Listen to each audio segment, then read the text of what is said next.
बहुजन समाज में जन्मे सभी संतों गुरुओं, सभी वीर वीरांगनाएं को नमन करते हुए आज जिनकी हम लोग श्रद्धांजलि कार्यक्रम पहुंचे हैं स्मृति शेष रामवरण राम जी को नमन करते हुए इनकी जीवन संगिनी अर्थात मान्यवर राकेश कुमार जी के दादी जी को भी मैं कोटि कोटि नमन करते हुए और साथ ही स्मृति शेष रामवरण राम जी के बड़े पुत्र अर्थात मान्यवर राकेश कुमार जी के पिताजी को मैं कोटि कोटि नमन करते हुए आज ग्राम कुकली में मान्यवर राकेश कुमार जी के यहाँ पधारे दूर दराज से आए हुए अतिथिगण, डालटेगंज से चलकर आए हुए हैं, गढ़वा से चलकर आए हुए हैं, कांडी से चलकर आए हुए हैं, मानिका जैसे जगह से चलकर आए हुए हैं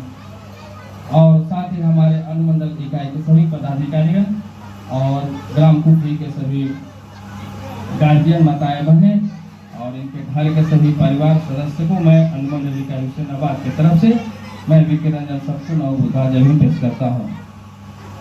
देखिए, ये कोई भाषणबाजी और बहुत बड़ा वैसा कार्यक्रम है, श्रद्धांजलि कार्यक्रम है और श्रद्धांजलि कार्यक्रम में हम लोग को आज जो विषय है कि आत्मा परमात्मा स्वर्ग स्वर्ग नरक, आज इसी पर चर्चा हो रहा है और इसमें हम लोग को क्या किया गया है, शुरू से डरवा दिया गया है।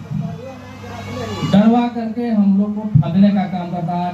वैसी स्थिति है कि हमें जो हमारा डीएनए का भी नहीं है, हमारा हमेशा हमारे खिलाफ षड्यंत्र करते रहता है और हमें पहचान नहीं है कि हमारा दोस्त कौन है, दुश्मन कौन है और हम उनको क्या करते हैं, बुलाते हैं, बल्कि संस्कृत को गाली भी देता है और गाली सुन करके भी उसको दान दक्षिणा देते हैं।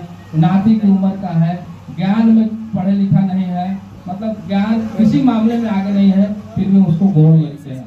हमें इन तमाम चीज पर बारीकी से अध्ययन करना है और चिंतन करना है और हमारे भी बहुत बड़ा सवाल है।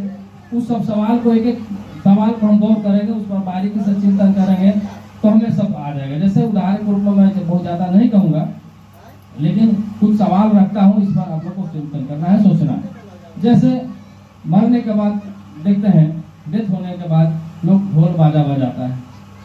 आखिर ढोल बाजा क्यों बजाता है? आखिर कोई व्यक्ति घर में आज कितने बुजुर्ग हो क्यों भी डेथ किए हैं, इनकी विदाई अंतिम विदाई के समय जब निकले हो या डेथ करने से घाट पर जाते तक मुझे ऐसा नहीं लगता है कि परिवार के लोग को आंसू नहीं गिरा हो। और जहाँ दुख का आंसू गिरे, घर का एक परिवार का बिछड़ना महसूस होता है, वैसी भी परिस्थिति में कहाँ से लॉजिक बैठता है, कहाँ से मैंने कोई बेतुका से जैसा लगता है कि ढोल बाजा बजा के कोई जश्न मनाए। ढोल बाजा कहाँ बजता है जहाँ खुशी की माहौल होती है, लेकिन यहाँ दुख में ढोल बजने का क्या महत्व है? क्या कोई दुख नहीं बैठता है, बिल्कुल बुड़बक बनाया गया है। इसके पीछे भी कुछ कारण रहा है, इसका भी इतिहास हमें उसकी ओर जाना है और इस सबको बंद करना है। अब जैसे देखा जाए, एक इसमें था सिस्टम, उसमें जिसे धोबी को अगर लेते हैं, क्या होता था कि जब डेथ होने के बाद पहला दिन शुभ लगता, शुभ में धोबी को बुलाया जाता था और सबसे पहले धोबी को खिलाया जाता। जब धोबी नहीं खाएगा तो कोई नहीं खाएगा और धोबी से पानी छिड़कवाया जाता सब जगह। लेकिन अब यही कहना है कि जब धोबी पानी छिड़क देता है, शुद्ध हो जाता है और शुद्ध चीज को शुद्ध करने की शक्ति धोबी में होती है, तो फिर उसी धोबी से फिर छुआता क्यों है? एक सवाल है। इस सवाल को गौर से बारीकी से सोचना है कि आखिर क्यों। और क्या है, 10वां होता है, 10वां में बाल छुड़वाया जाता है। आखिर बाल छुड़वाने का क्या तुक है, उसका क्या लॉजिक है?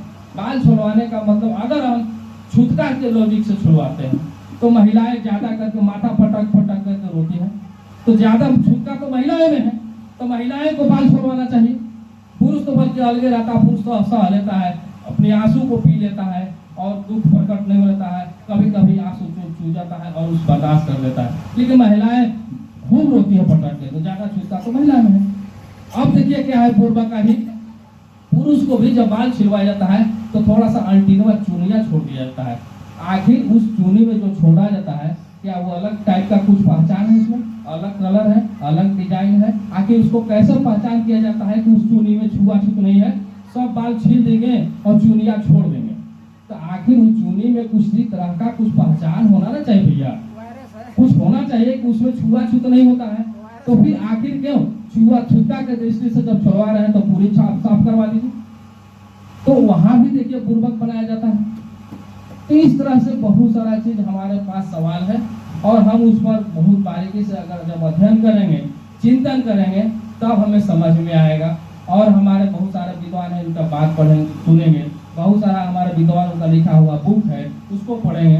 ना तो कहावा में चलते रहिए का तो पूर्वज लोग ऐसे किया है इसलिए हम वैसे किए हैं। तो भाई पूर्वज को हमेशा गुलामी झेला है, आज आप अफसर बन रहे हैं, क्यों बन रहे हैं? जब पूर्वज का सब कुछ कर रहे हैं तो आप पूर्वज को ढोइए।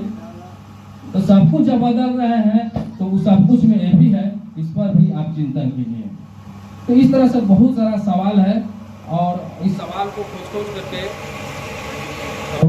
तो इस सब सवाल को हमें बारीकी से अध्ययन करना है, उस पर चिंतन करना है। और बुद्ध का कहना है कि हम जो कह दें उसको मत मानिए, कोई किताब में लिख दे इसलिए मत मानिए, कोई नाना मौसा फूफा कह दे इसलिए मत मानिए, कोई आपका प्रिय दोस्त कह दे इसलिए मत मानिए। उनका कहना है कि आप उसको जानिए, समझिए, अगर लगता है कि सत्य है अर्थात अपने विवेक की कसौटी पर उसको परखने के बाद लगता है कि सत्य है तब मानिए, अर्थात जानिए तब मानिए।